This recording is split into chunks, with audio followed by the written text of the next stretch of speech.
even the quote unquote normal Republican Party has engaged in this exact same method and this exact same sentiment that Donald Trump expanded on, which is why I hate Democrats who say, we want a normal Republican Party. We want a strong Republican Party. Bitch, this is what their strong and normal Republican Party was doing.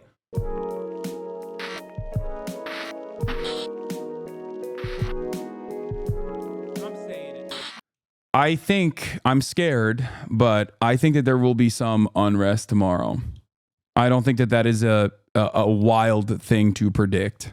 I am genuinely fearful about this, but I do believe that there will be some unrest tomorrow because of the way that the Republican Party now operates, because of the way that Donald Trump has basically geared his base into believing that if he loses, or if it even seems like he's losing, then the election is stolen. Now, I don't know what kind of ground game they have in terms of like launching a Brooks Brothers style riot in each individual swing state, but it's definitely something that I am fearful of. Okay? I think it's not necessarily January 6th that we should be worried about, but more so Brooks Brothers is what we should be worried about happening in numerous states, in numerous cities. Do you think that a big repudiation with really high Dem vote count would make that more or less likely? Honest question. No, that would make it less likely, especially if like Democrats come out in massive numbers and like all of the polling on low propensity voters was wrong, and it was actually the Democrats that were securing a lot of low propensity voters, which would be copium. I've never said that.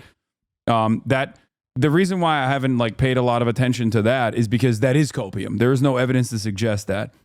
For people asking what is the Brooks Brothers riot, I think it's important for people to learn what the Brooks Brothers riot is. It seems like a lot of people don't know what this is, so I will explain it. Okay, this is from the 2000 election, and that is when they stole. Might be worth watching what you said on election night in 2020 when Trump tried the last time he was going to steal it. This is an embarrassment to our country. We were getting ready to win this election. Frankly, we did win this election.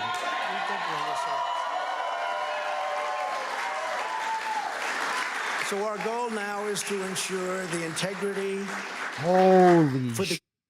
This is a very big moment. This is a major fraud in our nation. We want the law to be used in a proper manner. So we'll be going to the U.S. Supreme Court.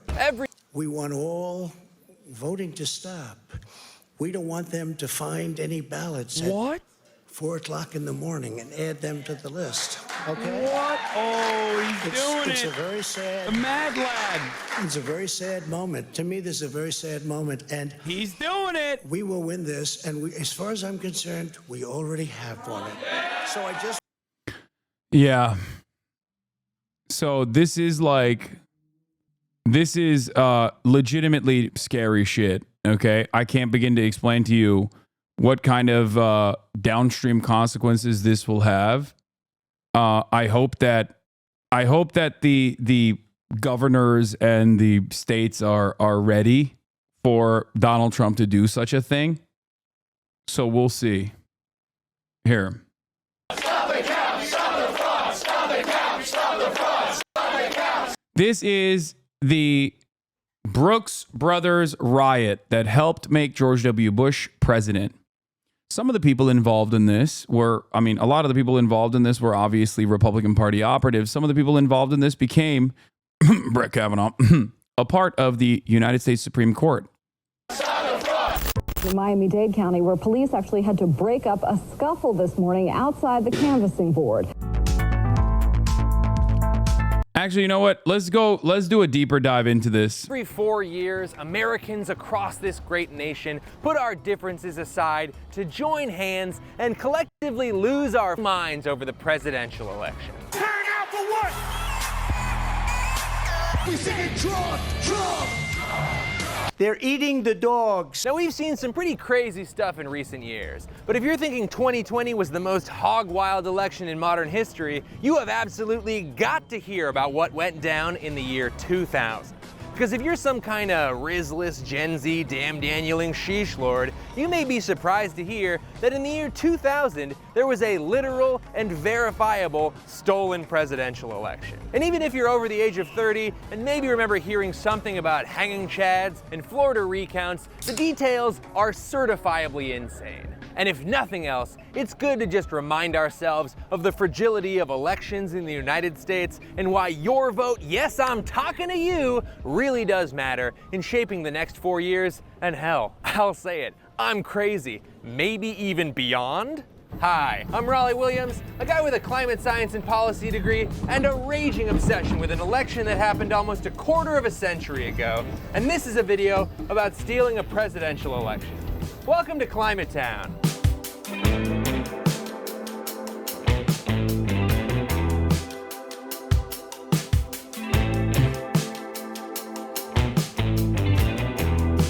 Yeah.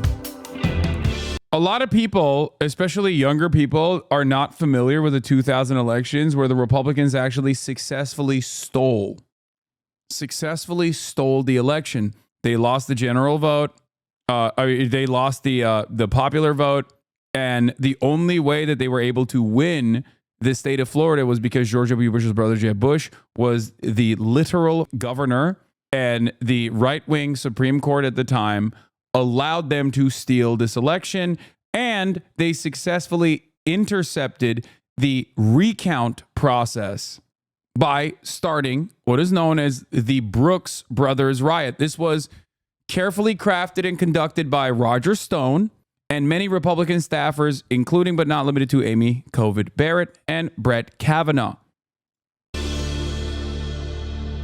In the year 1999, a significant portion of the country genuinely believed that when the date rolled over from 99 to 00, all of our computers would self-destruct, launch the nukes, and destroy America's economy. It was called Y2K, and it was a dumb thing to be afraid of, but in their defense, in 1999, computers looked like this.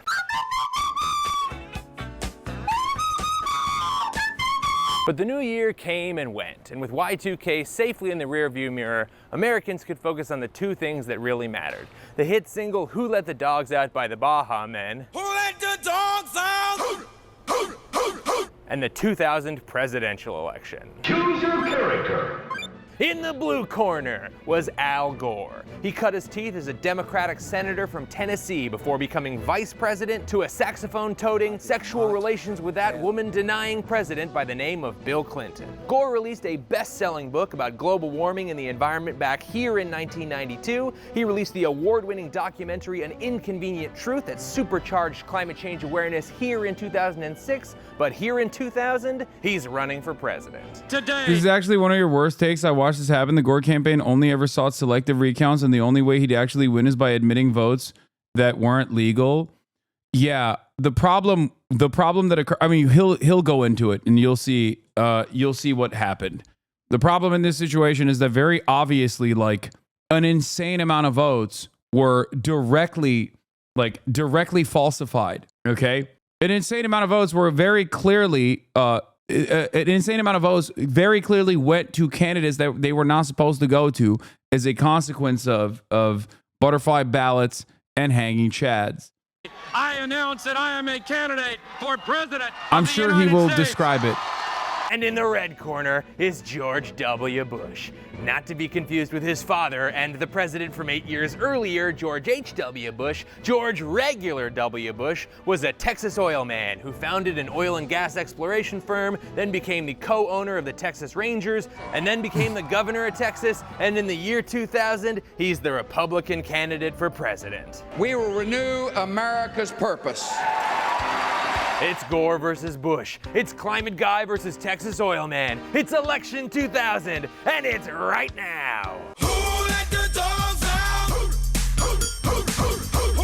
And if you're wondering why they're all so focused on a big Yeah, don't forget the Florida Secretary of State, Katherine Harris, was the co-chair of Bush's election commission. She literally was the decision to call Florida on election night and not restart it until the Florida Supreme Court told her to resume counting.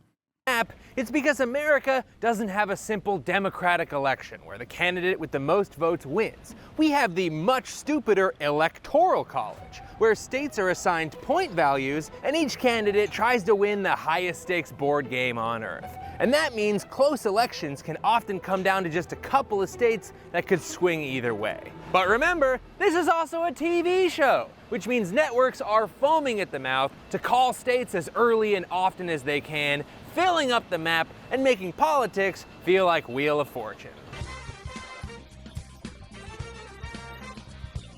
George Bush, he carries his home state of Texas. Washington State goes for Gore. Sarah, you hit the jackpot with $1 million. And then, at 7:49 p.m. Eastern Time, NBC felt they asked enough Floridians exiting the polls who they voted for, and they were ready to make the call. So sorry to interrupt you. Mike, you know I wouldn't do this if it weren't big. Florida goes for Al Gore. It was massive. Florida had 25 electoral votes, and if Gore took it, the Bush path to victory looked rail thin. The other networks followed suit, and it seemed like a wrap then and there. Except it wasn't a wrap, because as actual voting data replaced exit polling data, Gore's lead began to shrink. And something positively weird was going on because Florida polling stations were inundated with voters calling to say they were confused about the ballot and they were worried that their vote might have gone to the wrong person. Curious! Then, 2 hours later at 9:55 p.m., NBC News is now taking Florida out of Vice President Gore's. And the reason for why they did that, was because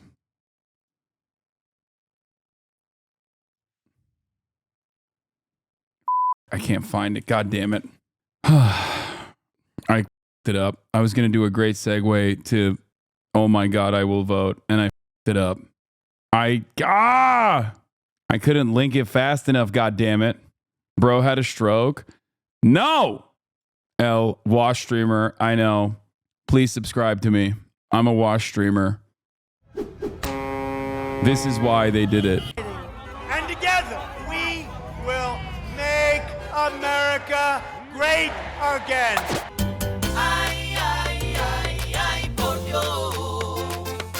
Yo voy a votar por Donald Trump.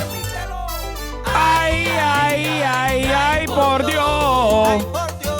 Yo voy a votar por Donald Trump. This is how it happened. This is the story.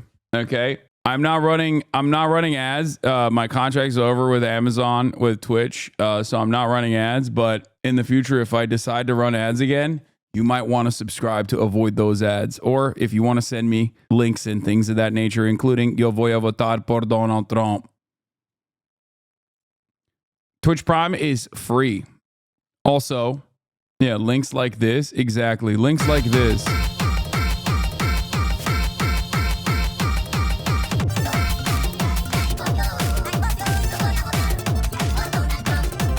Twitch Prime is free, folks. Or you can subscribe for $6, or you can get gifted a sub if you're lucky. Let's continue. Column and putting it back in the too close to call column. as the other states fell into place, only Florida was left undecided. Thank you, Bowl, which means for the 10 whoever gift won subs. Florida would win the election. Then at 2:16 a.m., roughly 6 hours past their target demo's bedtime, Fox News now projects George W. Bush the winner in Florida, and thus it appears the winner of the presidency of the United States. the other networks followed suit, and Al Gore No, I see every message, including this one. was left sitting in a hotel room staring at every major news network in the country, telling him he had lost an election that all the exit polling data said he had won. So Al Gore picked up the phone, called Bush to concede, and then left to go deliver the official concession speech. The thing is, Hasan surplus value, Al thank Gore you. had not lost the presidential election. Yeah, and he would have known that if he had thought to call his own numbers guy, Michael Hooley, who was keeping careful track of the Florida vote. He said, we're at the War Memorial, and I asked why, and he said, we're about to concede. And I said, for what? We haven't lost. The whole thing was a in a number of ways, but most importantly, it was so close that it had automatically triggered Florida Election Code 102.141, legally requiring an automatic recount of all the votes in the state. This election was not over, but Al Gore didn't know that, and was literally walking to the stage to concede the election when his senior advisor David Morehouse ran his ass down and stopped him. The drama.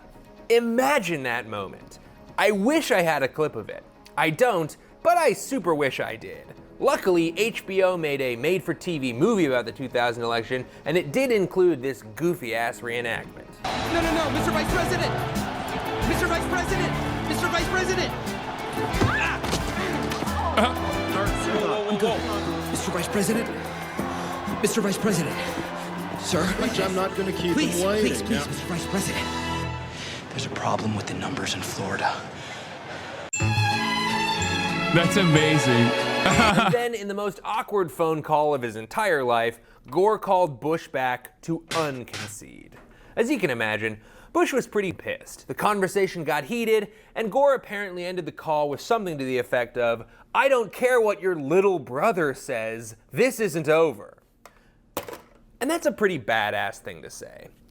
It's also a little confusing, but in this case it makes perfect sense because George Bush's little brother is Jeb Bush. And in the year 2000, Jeb Bush was the governor of Florida. Uh-oh.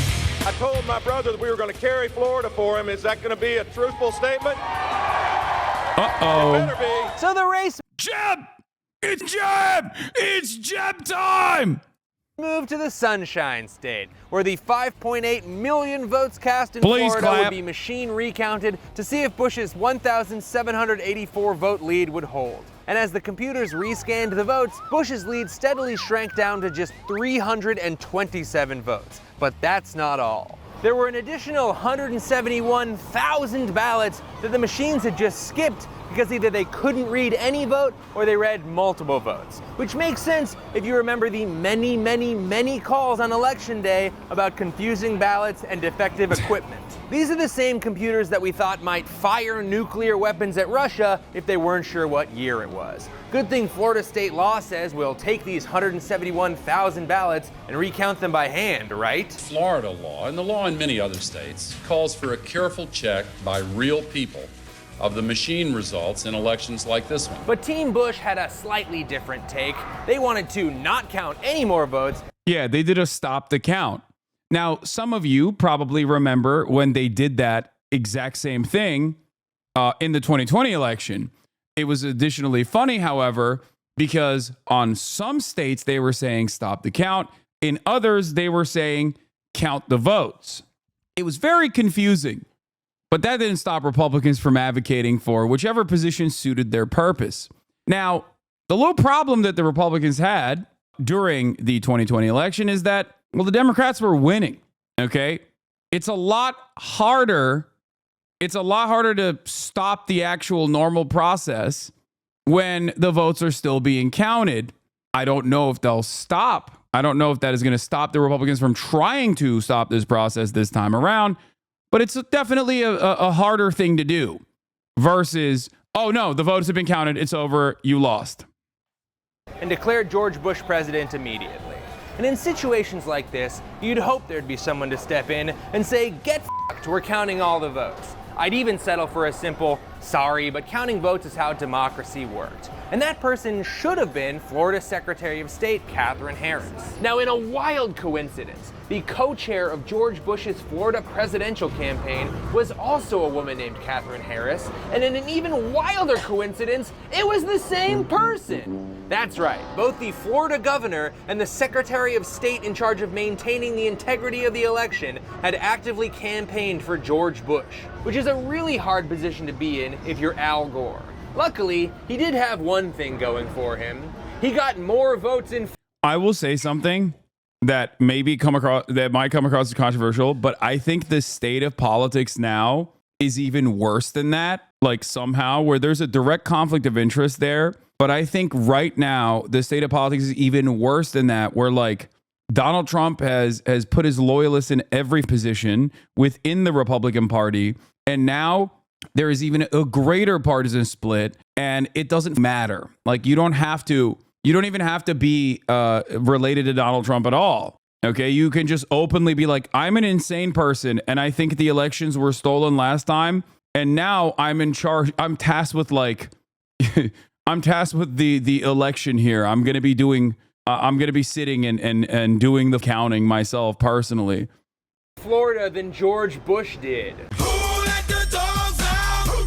That's right. We now know for sure that Gore got more votes in Florida than Bush. By kind of a lot. Unfortunately, some serious problems with Florida's voting system invalidated literally thousands of ballots that would have gone for Gore.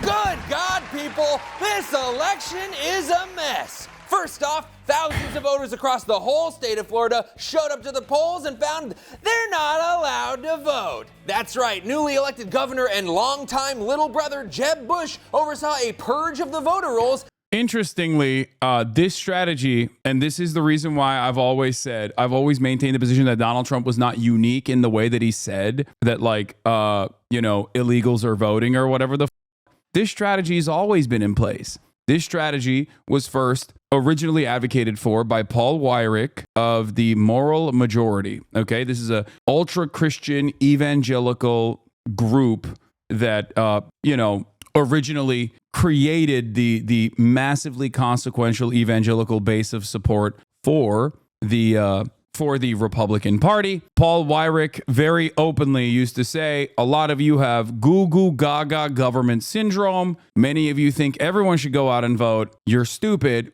Our goal is to stop people from going out to vote because, we don't want certain people to go out and vote. This is straight up the play. They've always been. Oh, here it is. Goo goo government syndrome. In 1980, Paul Weyrich, the founding father of the conservative movement, addressed a seminal religious right gathering here in Dallas, or held in Dallas in the fall of 1980. Have what I call the goo goo syndrome. Good government. They want everybody to vote. I don't want everybody to vote. Elections are not won by a majority of people. They never have been from the beginning of our country, and they are not now. As a matter of fact, our leverage in the elections, quite candidly, goes up as the voting populace goes down. Yep. Who's this? That's Paul Weyrich. He's a real demon, one of the worst demons in a sea of other incredibly consequential demons in American politics. He is the godfather of the modern conservative movement, I would say. A Catholic man himself who recognized that the evangelical base of support was just waiting to be activated. Anyway, so why would he self-report that unprompted? Why not? He was successful. He has been successful. You are watching how successful he is. These people don't care. They run this shit. Now, one thing you have to understand is that like, in order for Republicans to get away with voter suppression in the form of adding unnecessary hurdles to how people vote, whether it be voter ID initiatives, whether it be purging people from the voter rolls, voter registry, there needs to be a reason for that, right? You can't just be like, nah, we got to purge people from the voter rolls. You'd be like, that seems like a strange thing. Why is the question that comes to mind. And the answer to the why is illegals voting. Okay? Republicans have consistently lied about voter fraud in an effort to do election fraud or voter suppression. There is no evidence to show that there is a tremendous number of illegal voters out there. And as a matter of fact, there's only evidence to show that this does not happen. Okay? It is so marginal that it is statistically insignificant. Republicans have tried to prove that there is mass voter fraud happening. Illegals are coming in and they're voting for the Democratic Party over and over and over again. That has never been the reality. As a matter of fact, the reality is the exact opposite. That does not happen. Every single time they have set Fourth, election committees, election integrity committees, including but not limited to Donald Trump, who also did this, bipartisan committees tasked with looking at election integrity, and George W. Bush himself did this as well. They have always found that there is no voter fraud. There is virtually 0.001% voter fraud occurring, and that is so statistically irrelevant that it would be ridiculous to say that this is happening en masse. Having said that, however, Donald Trump greatly expanded on that messaging and followed it to its logical conclusion that it definitely is happening, and it's definitely happened this time around. It happened the last election cycle. It's always happening. So I'm just not going to agree to the results of the election. Okay? And they're gearing up for that already.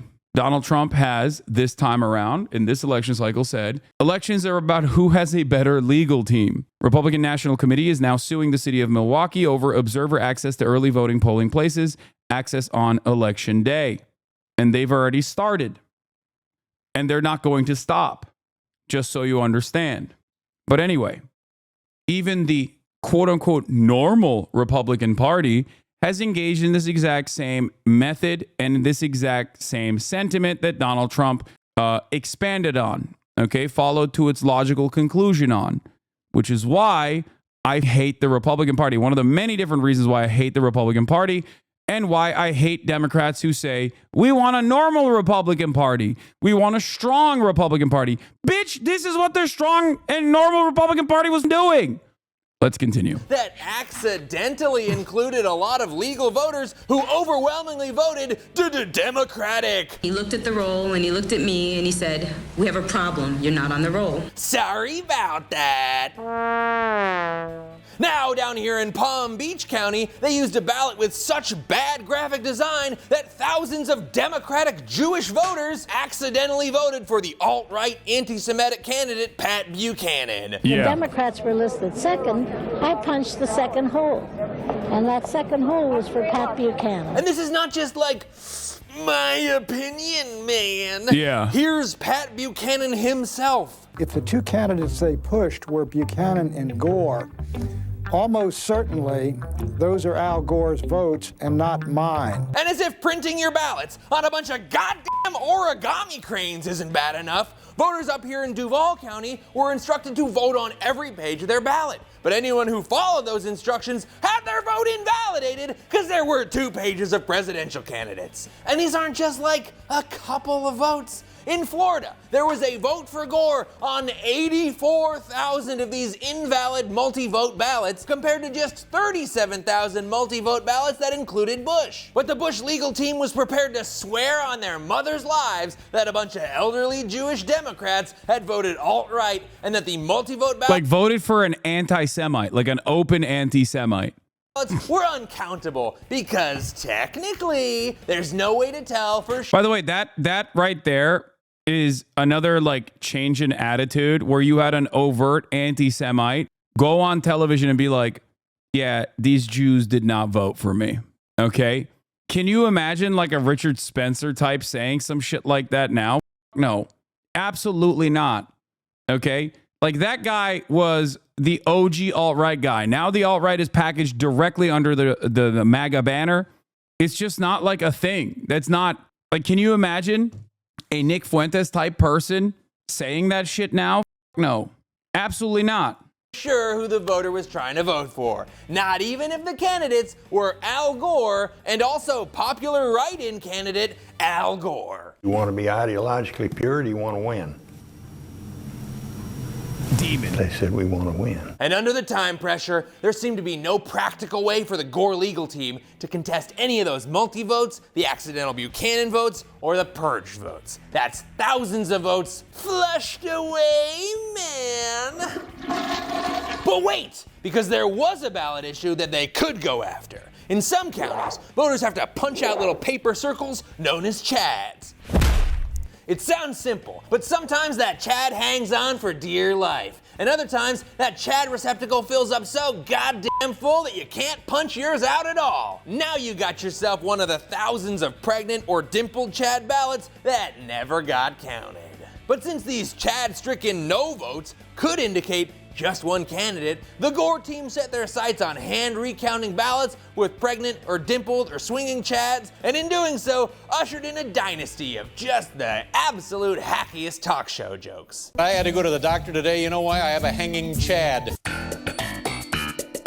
And so the entire 2000 presidential election basically came down to 61,000 ballots in Florida that machines thought were blank. Would they be counted or would they be thrown away? We'll find out next time. Just kidding, let's find out right now. The Gore team struck first by requesting recounts in just 4 heavily Democratic counties where they thought they'd uncover a boatload of dimpled and hanging chad ballots with Al Gore's name all over them. The Bush team immediately sues to stop the hand recounts on the grounds that Gore was selecting favorable counties. Gore counters in a televised address. I am also prepared, if Governor Bush prefers, to include in this recount all the counties in the entire state of Florida.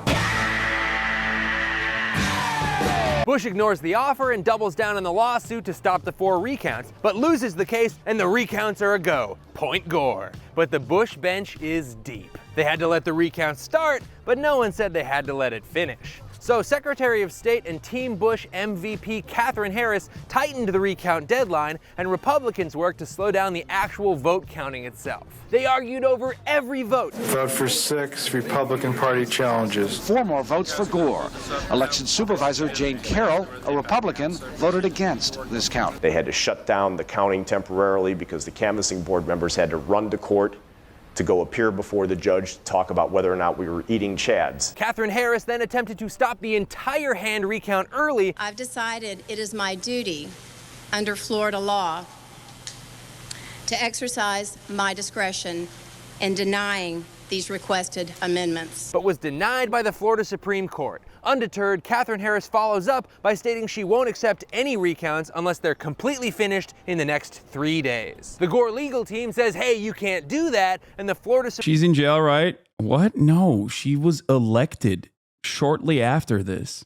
Supreme Court steps in and says stop around and gives them a week to do the recount. There was only one question left on everybody's mind. Who let the dogs out? Sorry, no. Who would win this election? With the recount in full swing, things looked very good for Gore. He picked up 93 new votes and virtually every single person that was involved in this process was elevated through the ranks of the Republican Party.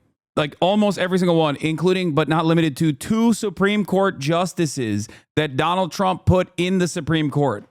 Okay? Roger Stone was the one who implemented the Brooks Brothers riot. Big Trump loyalist, as you guys know. He is like seen as a hatchet man and is seen as like a deeply unserious person in general now. But like every single person was like directly elevated through the ranks of the Republican Party for their loyal servitude. In Volusia County, and if their projections were right, Gore would win another 300 to 400 votes in Palm Beach, another 100 in Miami-Dade, and up to 500 in Broward County. Even on the low side, that would be enough to put Al Gore right back on top. Pretty good news for the Democrats. Remember how close this election is, okay? Remember how close this election is. Like, they literally, you lost your chance at a free sub? Wait, why? I'll always take it. Not only did Al Gore already win the popular vote, he would have won Florida as well if the recount process took place in the way that it was supposed to. And they were like, nope, not happening. Democrats. The Republicans, on the other hand, weren't about to let a lead slip away. They devised a new method to ensure none of those votes got counted. In Miami-Dade, a young Roger Stone had teamed up with other Republican operatives, and while the hand recount was happening on the 18th floor of the Clark Center building, a horde of what appeared to be angry Floridian protesters stormed the building.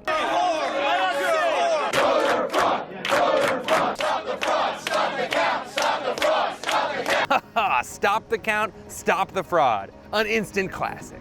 This horde of men in suits banging on windows and attempting to stop the count, stop the fraud. Disrupt an American presidential election would become known as the Brooks Brothers riot. After one of Gore's lawyers was chased down and harassed for the crime of having a sample ballot in his hand, the Miami-Dade canvassing board felt sufficiently threatened and they had had enough. They stopped the recount. And if you're wondering if this was a spontaneous bunch of protesters or some kind of group of Republican operatives trying to steal an election for their team, here's a picture I think can really answer that question.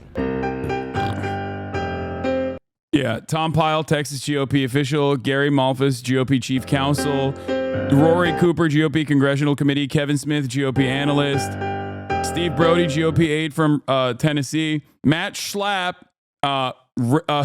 Mr. Rapist himself, okay? Mr. Sexual Favors himself, Matt Schlapp, Bush campaign staff at the time, Roger Moore's GOP aide, Dwayne Gibson, aide from Chuck Royal, GOP, Lena McConkey, GOP's, I guess, assistant, is that? No recount means no change in votes from Miami-Dade. But surely the Palm Beach County votes could go Gore's way, right? Yeah, they could have, if they had finished the recount. But since Katherine Harris was Secretary of State, she was able to move the Palm Beach County deadline up a day to the Sunday after Thanksgiving. So the Secretary of State has apparently decided to shut us down with approximately 2 hours perhaps left to go. And that's how she chose to exercise her discretion. We believe there are approximately 800 to 1,000 ballots left to count. So unfortunately, at this time, we have no other choice but then to shut down. The supervisor for elections needs to... I present to you Trump's legal argument.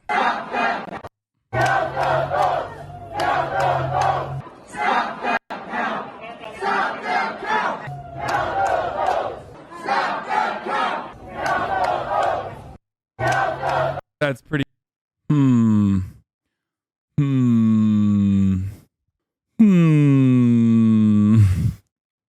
Seems like, seems like history just does not change. hurriedly gather all the paperwork and prepare to file the returns that we have. We certainly don't want to get anything in there at 5:01. Palm Beach submitted a partial recount, and Katherine Harris gave him the old 2 for flinching and rejected it for being incomplete. Once again, Al Gore would get none of the newly counted votes, and it looked like this whole refusing to count votes in a Democratic election was a real winning strategy for... Just so you guys understand, Secretary of State of Florida from 1999 to 2002, and then after this, because people were asking, like, what happened? Like, did she go to jail for this?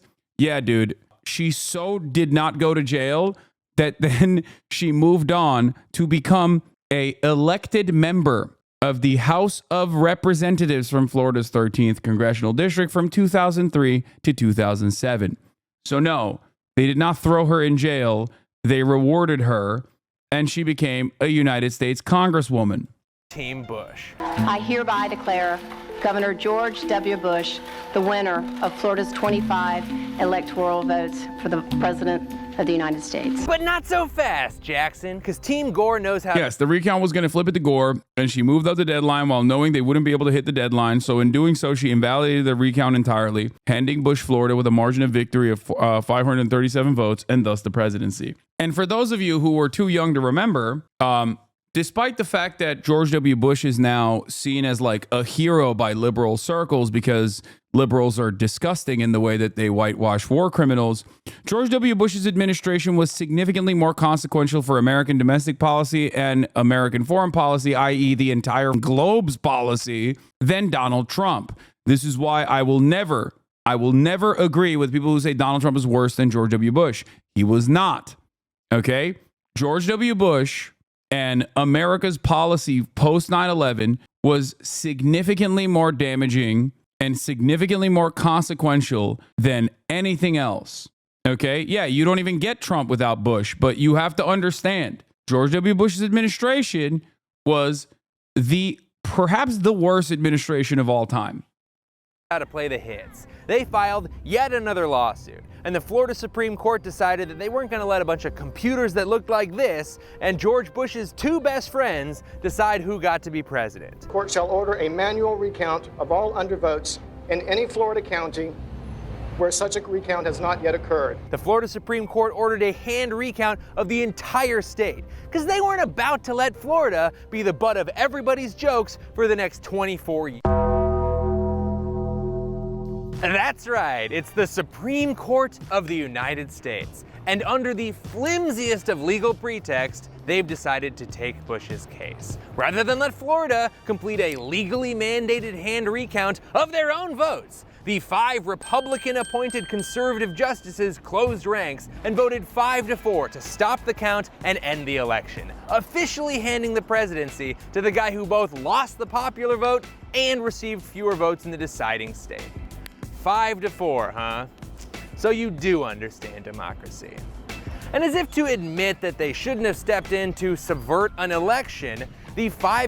Yeah, good thing that the Supreme Court isn't like slammed in that direction. Oh, wait, the people that worked on this process literally are now in the Supreme Court themselves. Oh my God, it's 6-3 now.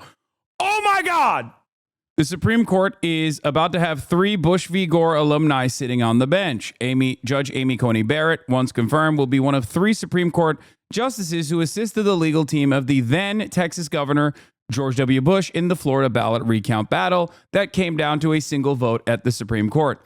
Not only did they have a 5-4 majority at the time, and some of those dipshits are still in the Supreme Court, including but not limited to Clarence Thomas, as you saw, they also literally put people who were directly working with the Bush campaign at the time to do this into the Supreme Court. The court's December 12, 2000 decision cutting off Florida recounts tore apart justices in the nation, and the case hovers in the air today as America approaches the November 3rd presidential election. This was from all the way back in 2020. Other current justices benefited from the decision giving Bush the White House over Vice President Al Gore as they eventually became Bush appointees to the bench. Conversely, a pending judgeship for one of the current members was derailed by Bush v. Gore temporarily. Of the original 9 who decided the case 2 decades ago, only 2 remain, Clarence Thomas and Stephen Breyer. And they were on opposite sides. Following our descriptions of the judges' associations, anyway, the 3 who assisted Bush, Chief Justice John Roberts flew to Florida in November 2000 to assist Bush's legal team. He helped prepare the lawyer who presented Bush's case to the Florida State Supreme Court and offered advice throughout. Roberts also faced a singular personal challenge during the 36-day ordeal that extended from November 7th election day to the court's late-hour December 12th ruling. Then in private practice, Roberts was preparing to argue before the justices in a separate business case on November 29th, and within days in December, the baby boy he and his wife had planned to adopt was born. Justice Brett Kavanaugh, he was in private practice in 2000 and helped the Bush legal team. He wrote on a 2018 Senate questionnaire that his work related to the recounts in Volusia County, Florida. Amy Coney Barrett herself wrote on the questionnaire she submitted to the Senate on her Supreme Court confirmation review. One significant case on which I provided research and briefing assistance was Bush v. Gore. When you look at the situation presented to you, like in front of you, and you're like, why does shit seem worse every year? Understand that this machine has set forth decisions long before you were born that is marginally making shit worse every single day. This is the long con, okay? That's it. Just like the Roe v. Wade decision. Endlessly consequential and unimaginably unpopular, the Roe v. Wade decision. Every single person that was appointed under the Trump administration lied and said that this was a super precedent, including but not limited to Amy Coney Barrett. Lied to the American public and lied to Congress. They said they would not overturn it. They said it was too popular. They said there was too much legal precedent to defend it. They said it was a super precedent. What did they do? Lo and behold, once they became Supreme Court justices, they overturned it. That decision did not happen overnight. The Federalist Society wanted to do this for almost 40 years. Okay? 40 years ago, they were like, yeah, this is what we're going to do eventually.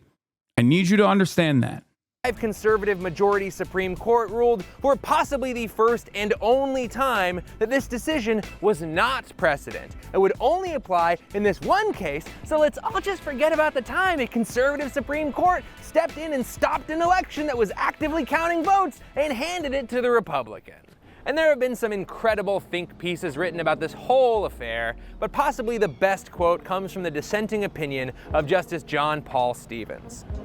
Although we may never know with complete certainty the identity of the winner of this year's presidential election, the identity of the loser is perfectly clear. It is the nation's confidence in the judge as an impartial guardian of the rule of law. And that is how the US presidency ended up in George Regular W. Bush's hands in the year 2000. Honestly, it's a pretty depressing story, and you might even be wondering why I decided to cover it. Well, here's the thing. It's a presidential election year once again. It's really hard not to sound like a conspiracy theorist when we're dealing with moves that are 40 years in the making. I mean, this isn't like a conspiracy theory. This is a conspiracy in the legal term. Like, they're conspiring to do this. It's not a theory. It's just a reality. These are not things that we are suspecting happen. These are things that were openly being communicated for multiple decades, and we're watching it unfold in front of our eyes. It's like, it's just the reality. You probably wish it wasn't. And the reason why I'm going through this process and explaining to you step by step how it has happened in the past, and trying to explain to you how worse things have gotten since then, is because I want you to understand. I want you to have the tools to analyze what happens tomorrow potentially. Okay? That's it. This is a big part of what I do, contrary to what my naysayers might claim I do. This is my job. This is what I am tasked with doing, which is to explain to you historical context as to why certain things are slated to happen. Okay? That's the goal here. Hopefully, your takeaway is we must not repeat the mistakes of the past. That's the goal of giving you historical context. And after hearing me smash through all the ways the 2000 election got absolutely borked by some little brothers and a bunch of the guys from that scene in Wolf of Wall Street, you might even find yourself thinking, what's the point in voting when these dudes can just come in and swipe an election? But here's how I see it. The biggest problem with the 2000 election was that it was too goddamn close. Sure, this kind of thing is exciting as hell. Is this the dagger? But this is the election for the President of the United States. And when we're trying to finally double down on the biggest pieces of climate legislation ever, we don't want a buzzer beater. We want to win by 40. We want a blowout. We want to light the scoreboard up so hot it becomes self-aware like in the movie Space. But you guys understand, like, why. I hope this helps you kind of come to terms with why I'm so critical of the Democratic Party's messaging on this stuff whenever they say dumbass shit like, we want a strong Republican Party. Okay? There is nothing that frustrates me more than watching the party that I'm supposed to be in favor of, supposed to be in support of, the party that is supposed to closely align with my values, maybe not with the entirety of it, but like still the party that is supposed to be the counterbalance against like the endless creep towards fascism, openly priming their base to normalizing this kind of shit. Because every single time you hear Nancy Pelosi say things like, we want a strong Republican Party, we want the Republican Party of the past, this is what they're pointing to. This is what the Republican Party of the past did. And the only reason why you say stuff like that is because you either forgot what the Republican Party of the past did, or because you want to effectively prime your base into, hoping and dreaming that there is a different Republican Party out there. Project 2025 doesn't end with defeating Trump. It ends with defeating the whole Republican Party. Exactly. Thank you. That is why my analysis on Project 2025, I've been talking about that for a year plus at this point, has always been Project 2025 is not new. A lot of people focused on it, and it's been an effective way to campaign against the current Republican Party. But you have to understand, Project 2024 and 2026 is the same. Donald Trump was implementing Project 2025. How much do you blame the media for this mess? 2000, I blame them a lot, but even in this year, the media always takes the right-wing framing. It kills me. Yeah, it's never stopped. Medium rare orgy, details matter. Bush v. Gore was decided 7-2, not 5-4. 5-4 was on the remedy. Another detail, the attempt was to count undervotes, but not overvotes. Medium rare OG is a Bush v. Gore truther, saying that like, no, Bush definitely won regardless. Space Jam. But I'm not out here trying to advocate for voting for the climate on vibes alone, baby. So we teamed up with our friends over at Evergreen Action to take a look at what the actual climate stakes of this election are and why you getting yourself registered to vote and then actually going to the polls is 100% worth your time. All right. So the rest of that is about climate change policy, which, you know, I have I've talked about, but like I wanted to specifically cover the aspect. I wanted to specifically cover this aspect. Okay. Due to such a lib, he is fantastic. Okay. You guys are go support our boy. He's amazing. Climate Town rules. You're so wrong for saying that. I love them. I think he's great. And it's I will not allow any shit talking to take place. Yeah, my bad, dude. He cares about he cares about hoping, he cares about trying to stop anthropogenic climate change. But I know, what a lame ass, dude. You're really fucked up. He does not want the next generation to just like die out the womb. It's really lame of him.